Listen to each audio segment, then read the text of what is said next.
वनपुर गांव जंगल के बगल में बसा एक हरा भरा गांव था।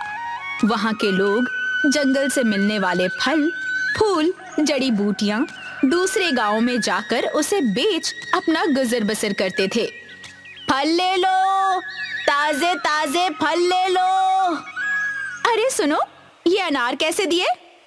दीदी 50 रुपए के 1 किलो। सीधे जंगल से लेकर आए हैं। हमारा जंगल हमारे लिए जीवन दाता है। वनपुर से हो क्या? हाँ दीदी, तुम लोग तो नसीब वाले हो जो इतने बढ़िया जंगल की कृपा तुम पर है। जी दीदी, वो तो है। एक काम करो, 20 रुपए के ये बेर भी बांध दो। लेकिन गांव का व्यापारी धनसुख लाल एक लालची किस्म का आदमी था। जंगल के पेड़ काटकर लकड़ियां बेचकर व्यापार करता और खूब पैसे कमाता। ये क्या, इतने कम? अरे इतने कम पैसों में तुम 50 किलो लकड़ियां लेकर जाओगे? धनसुख लाल जी, इस बार दे दीजिए, अगली बार पैसे दे दूंगा। मैं आपका पुराना ग्राहक हूँ। तुम्हारा दिमाग खराब है? मैं यहाँ पर व्यापार करने बैठा हूँ, समाज सेवा नहीं। पैसे हो तो ले जाओ, नहीं तो निकलो यहाँ से। धनसुख लाल के पेड़ कटाई से जंगल के पेड़ कम हो रहे थे। एक दिन नीलिमा अपने घर से सुबह सुबह जंगल की ओर गई तो सामने का दृश्य देखकर उसकी आंखें फटी की फटी रह गई। ये क्या? ये जंगल हवा में कैसे उड़ रहा है? हाय रे भगवान, ये कैसे हो गया? मुझे अभी जाकर सारे गांव वालों को ये बताना होगा। वनपुर गांव का जंगल हवा में उड़ता देखा तो नीलिमा ने दौड़कर जाते हुए पूरे गांव को बताया। उसकी बातें सुनकर युवा प्रधान अजय बोलने लगा, ये तो बड़ी ही अजीब बात है कि जंगल हवा में उड़ रहा है। मुझे तो लगता है कि ये जरूर किसी भूत का चक्कर होगा। मुझे तो लगता है जरूर किसी ने हमारे जंगल पर काला जादू कर दिया है। अरे अगर जंगल इस तरह से हवा में उड़ेगा तो हम कैसे अपना गुजर बसर करेंगे? कैसे जाकर फल फूल तोड़ेंगे और उसे बेचेंगे? गांव वाले तो मर ही जाएंगे। अजय ने बीच में रोकते हुए कहा, नीलिमा दीदी, आप शांत रहिए, ऐसा कुछ नहीं है। मामला क्या है ये तो वहां जाकर ही पता चलेगा। ना बाबा, हम तो वहां नहीं जाएंगे, हमें डर लगता है। सारे गांव वालों ने उड़ते हुए जंगल में जाने से मना कर दिया, लेकिन अजय एक बहादुर और पढ़ा लिखा लड़का था जो कि भूत प्रेत जैसी चीजों पर विश्वास नहीं करता था। मैं जाता हूँ, जाकर देखता हूँ कि मामला क्या है। अरे लेकिन जाओगे कैसे? जंगल तो हवा में उड़ रहा है। कुछ ना कुछ तो करना पड़ेगा। अजय और गांव वालों ने एक बड़ी सीढ़ी बनवाई और उसे जमीन से जंगल पर टिकाया। अजय ऊपर चढ़कर जंगल में पहुंचा तो हवाएं जोर से चलने लगी। अरे आज जंगल कुछ अजीब सा लग रहा है, कितनी जोर की हवाएं चल रही हैं। अजय कुछ और कदम आगे बढ़ा तो उसे एक आवाज सुनाई दी। अरे बेटा, तुम्हारा नाम अजय है ना? जी माई, मैं वनपुर गांव का प्रधान हूँ। हाँ, वनपुर गांव के लोगों के लिए तुमने बहुत कुछ किया है। जी माई, बस अपना काम कर रहा हूँ। वनपुर गांव के लोग इस जंगल को काफी पूछते हैं ना। इस गांव के लोगों का गुजर बसर चलता है। लेकिन माई, आप यहाँ अकेली क्या कर रही हैं? बस बेटा समझ लो कि अब ये जंगल मेरा है और मैं इस जंगल की हूँ। मेरे परिवार के लोग अब इस दुनिया में नहीं रहे। इस उम्र में काम कहाँ से करती, तो इसी जंगल में रहने लगी। यहीं खाना मिल जाता है, यहीं पास में मेरी कुटिया है, वहीं पर रहती हूँ। लेकिन तुम्हारे ही गांव का धनसुख लाल, जो कि लकड़ियों का व्यापार करता है, वो तो इस जंगल को तबाह कर रहा है। वो तो है माई, अपने लकड़ियों के व्यापार के लिए वो पेड़ काट रहा है, लेकिन नए पौधों को लगा ही नहीं रहा है। अगर ऐसा ही चलता रहा तो ये जंगल एक दिन खत्म हो जाएगा। मैंने उसे कई बार समझाया है। कुदरत का सारा संतुलन खराब हो रहा है। सही कह रही हो माई, जंगल खत्म होगा तो गांव वाले भी नहीं बचेंगे। तुम लोगों को उस धनसुख लाल को रोकना होगा, नहीं तो ये जंगल इसी तरह हवा में उड़ता रहेगा और गांव वाले बिना जंगल के तड़पते रहेंगे। माई, गांव का प्रधान होने के नाते मैं इस मसले को जरूर सुलझाऊंगा, लेकिन आप मेरे साथ चलिए माई, हमारा गांव आपको संभालेगा। नहीं बेटा, तुम जाओ, बस मेरे लिए इतना करो कि उस धनसुख लाल को समझाओ, नहीं तो ये जंगल खत्म हो जाएगा। अजय ने जब गांव वालों को ये बात बताई तो गांव वाले सीधा धनसुख लाल के घर पहुंचे, लेकिन धनसुख लाल ने नकारते हुए कहा, अरे भाई, अगर मैं अपना काम धंधा बंद कर दूं तो फिर पैसे कैसे कमाऊं? क्या भिखारी बन जाऊं? अरे भाई, काम धंधा बंद करने के लिए कौन कह रहा है? हम तो बस इतना ही कहना चाह रहे हैं कि तुम पेड़ों की कटाई कम कर दो और इसके साथ कोई दूसरा काम शुरू कर दो।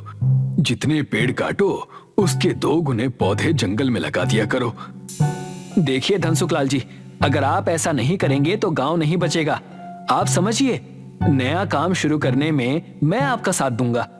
हम जंगल में जो जड़ी बूटियां और कंदमूल हैं उसे बाजार में बेचकर अच्छे पैसे कमा सकते हैं। इन जड़ी बूटियों और कंदमूल से औषधियां बनेंगी, इसमें अच्छे पैसे मिलेंगे। अजय के समझाने पर धनसुख लाल के पल्ले ये बात पड़ी तो धनसुख लाल इसके लिए तैयार हो गया। जब अजय फिर से जंगल गया तो उसे वो बूढ़ी औरत मिली। ये जानकर खुशी हुई कि धनसुख लाल पेड़ों की कटाई कम करके नए पौधे लगाएगा। मुझे लगता है अब जंगल को फिर से सामान्य होने में कोई दिक्कत नहीं होगी।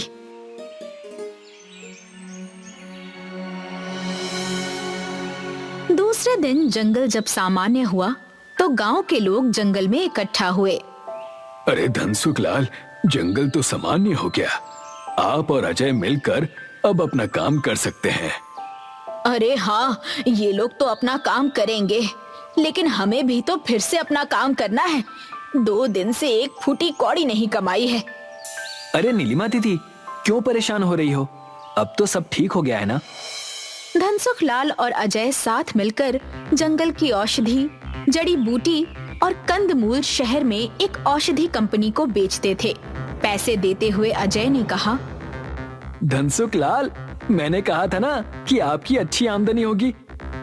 हाँ भाई, जरा देखो तो, ये काम इतना अच्छा चल पड़ेगा, मैंने तो सोचा भी नहीं था। धनसुख लाल, जंगल की कद्र करो। आप एक काम कीजिए, ये जो लकड़ियों का व्यापार है ना, इसे भी बंद कर दीजिए। जितना हम जंगल को बचाएंगे उतना ही जंगल हमें बचाएगा। हाँ हाँ हाँ, सोचूंगा इस बारे में। धनसुख लाल का खास आदमी भीमा कंदमूल के लिए जमीन खोद रहा था तो उसे एक मटकी मिली जिसमें खजाना था। भीमा मटकी लेकर धनसुख लाल और अजय के पास आया। जब वो दोनों बरगद के पेड़ के नीचे बातें कर रहे थे, मालिक, मालिक, ये देखो क्या है, खजाना मिला है खुदाई करने के दौरान। अरे वाह, इतने सारे सोने और चांदी के सिक्के, मैं तो इसे बेचकर अमीर बन जाऊंगा। धनसुख लाल, आप ये कैसी बातें कर रहे हैं? ये धन हमें जंगल से मिला है, इस पर किसी का भी एकाधिकार नहीं है। इससे हम जंगल में और ज्यादा पौधे लगाएंगे, गांव की सड़कें, अस्पताल, स्कूल और साफ पीने का पानी, इन सब की व्यवस्था करेंगे। मतलब तुम इसे अपने घर ले जाकर इसमें से कुछ खजाना अपने लिए निकाल लोगे, है ना? धनसुख लाल जी, ये धन ना मेरे घर जाएगा और ना ही आपके। ये जंगल की अमानत है, इसे यहीं रहने देते हैं। अजय की बात सुनकर लालची धनसुख लाल तब तो चुप रहा, लेकिन अपने घर आने के बाद भीमा से कहने लगा, भीमा, उस मटके के खजाने का विचार अभी भी मेरे जहन में चल रहा है। क्या करूं? करना क्या है मालिक, आज रात ही जाकर उस मटकी को चोरी कर लीजिए। कह देंगे कि चोर ने चोरी की है। किसकी हिम्मत होगी आप पर उंगली उठाने की?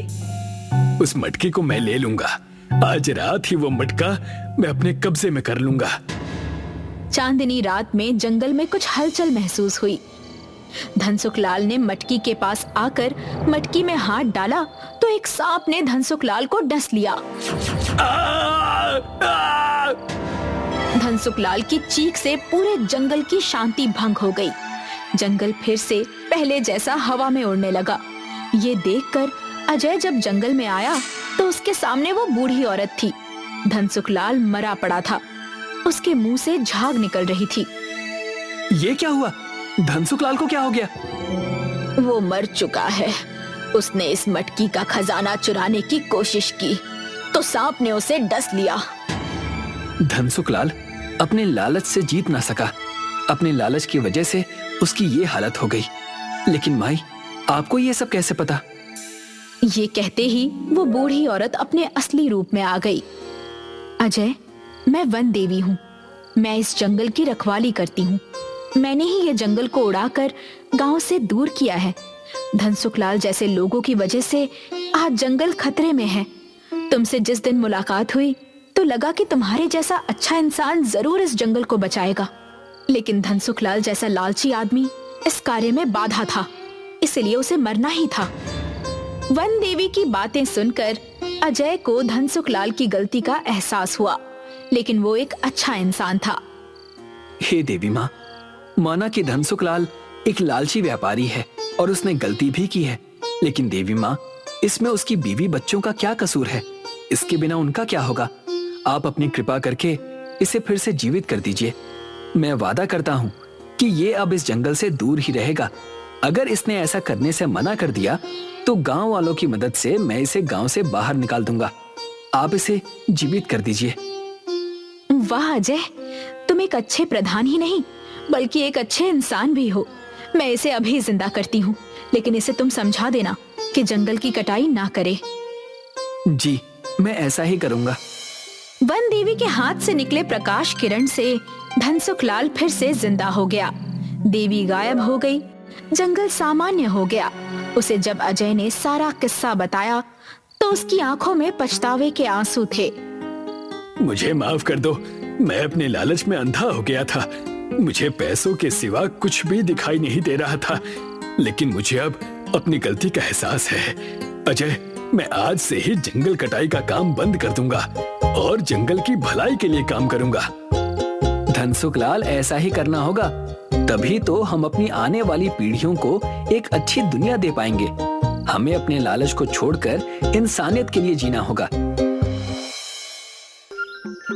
कर्नाटका के गांव कुरांगिनी में कुछ आदिवासी रहते थे जो हमेशा अपने पितृदेव यानी अपने कुल देवता की सेवा करते थे। उनका मन था कि कुल देवता की पूजा अर्चना करके ही उनका जीवन बहुत अच्छा और बहुत सुकून से गुजरेगा। उनके घर भी हवा में झूलते हुए बने थे। वो चाहते थे कि गैर समाज का व्यक्ति उनके पास ना आए और ना ही वो किसी के पास जाना चाहते थे। हमेशा से खेतों से चावल और दाल और कई सारे फल खाकर अपना जीवन व्यतीत करते। उसी वक्त कुरांगिनी के पास वाले गांव में कुछ बच्चे कैंपिंग करने गए थे। चंदू, मंगलू और कविता। मुझे तो अब तक यकीन नहीं हो रहा है कि मैं हॉलिडे पर आई हूँ। सच कहा। यहाँ हम कुछ दिनों तक कैंप करेंगे और आसपास की चीजें भी ढूंढ निकालेंगे। मजा आएगा। हाँ, और सुबह होते ही हम आसपास के गांव घूमने जाएंगे और देखेंगे कि वहाँ क्या है।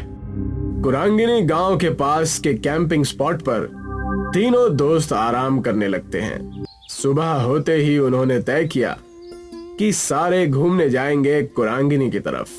कुरांगिनी के पास जाते ही कविता ने झूलता हुआ घर देखा और कहा, अरे वाह, ये देखो झूलता हुआ घर। लगता है यहाँ के लोगों को झूला झूलने का बहुत शौक है, इसलिए ऊपर वहाँ पेड़ पर ही घर बना लिया है। कितने गजब की खूबसूरती।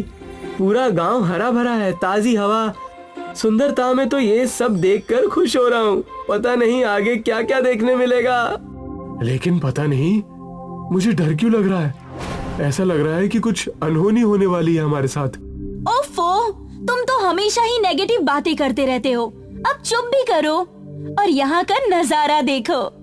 कुरांगिनी गांव के आदिवासियों ने उन्हें घेर लिया, जो दिखने में डरावने और खूंखार लग रहे थे। इन्हें देखते ही तीनों दोस्तों की सिट्टी बिट्टी गुल हो गई। कौन है आप लोग और हमसे क्या चाहते हैं?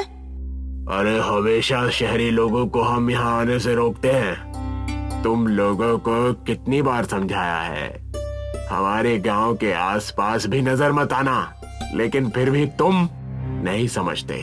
अब तुम्हारी खैर नहीं, तुम्हारा हिसाब हमारे गांव के देवता करेंगे। ले चलो इन्हें। आज हमारी देवी ही बताएंगी कि इनका क्या करना है। अगर तुम यहाँ से छुटकारा पाना चाहते हो तो तुम्हें हमारी शर्तें माननी पड़ेंगी। क्या करना होगा? हमें सारी शर्तें मंजूर है।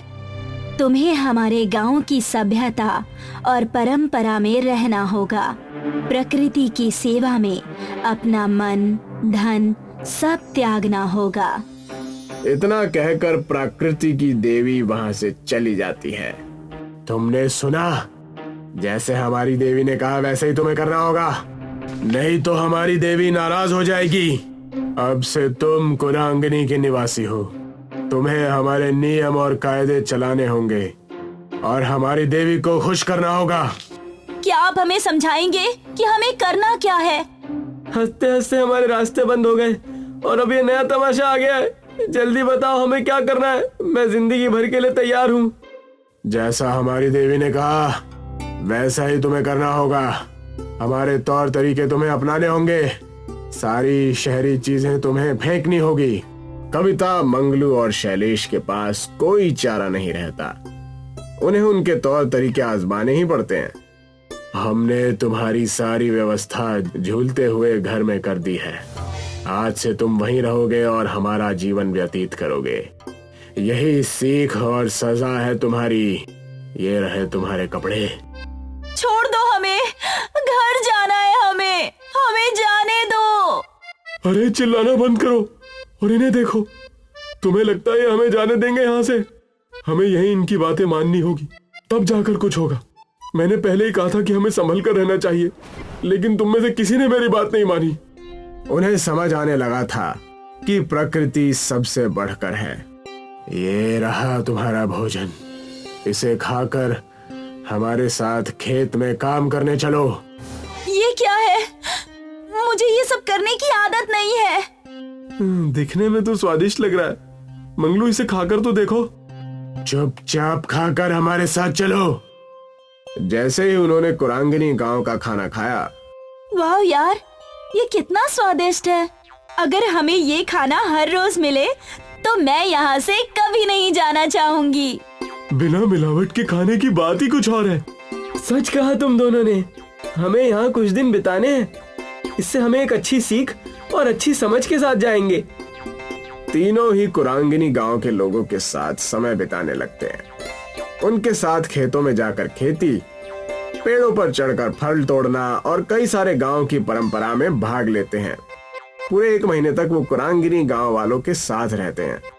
उनके तौर तरीके सीखने के बाद मुखिया कहता है, हमारे गांव में कल मेला लगने वाला है। इस मेले में कई सारे व्यंजन और कई सारे कारनामे होते हैं। इस मेले में हम आ सकते हैं क्या? अब तो हम भी कुरांगिनी के निवासी हैं। क्यों नहीं? अब तुम हम में से ही एक हो। तुम यहाँ आ सकते हो। अगले ही दिन तीनों मेले में जाने के लिए तैयार हो जाते हैं। वहाँ पर कविता के माँ बाप कविता को ढूंढते हुए आ जाते हैं। कविता की माँ रोने लगती है। कहाँ थी मेरी बच्ची? हमने तुम्हें कहाँ कहाँ नहीं ढूंढा। इन लफंगों के साथ हमें पता था कि तुम किसी मुसीबत में हो। कुरांगिनी गांव के लोग कविता के पिता की बात सुनकर डर जाते हैं।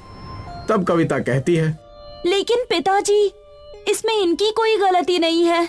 मुखिया जी ने अपना कर्तव्य निभाया और हमें एक बहुत अच्छी सीख दी जो कोई स्कूल या कॉलेज हमें नहीं दे पाता। इस गांव में आने के बाद हमने हमारी प्रकृति के बारे में जानने का बड़ा अवसर प्राप्त किया। हमें पता चला कि हमारी दुनिया से बढ़कर भी कुछ चीज है। मैं शुक्रगुजार हूँ इस कुरांगिनी गांव और यहाँ के लोगों का जो हमें यहाँ आने का मौका मिला। सब कुछ सुनने के बाद मुखिया कहते हैं, देखा हमारे साथ रहने का नतीजा। मुझे गर्व है तुम तीनों पर। हमें तुम्हें यही सिखाना था। मुझे तो तुम तीनों पर नाज है। प्रकृति देवी की शर्त पूरी होती है। अब तुम यहाँ से जा सकते हो और अपना सामाजिक जीवन बिता सकते हो। कविता, मंगलू और शैलेश वहाँ से खुशी खुशी जाने लगते हैं। हम आप सब से मिलने साल में एक बार जरूर आएंगे और शहर जाकर लोगों को प्रकृति के बारे में सतर्क करेंगे।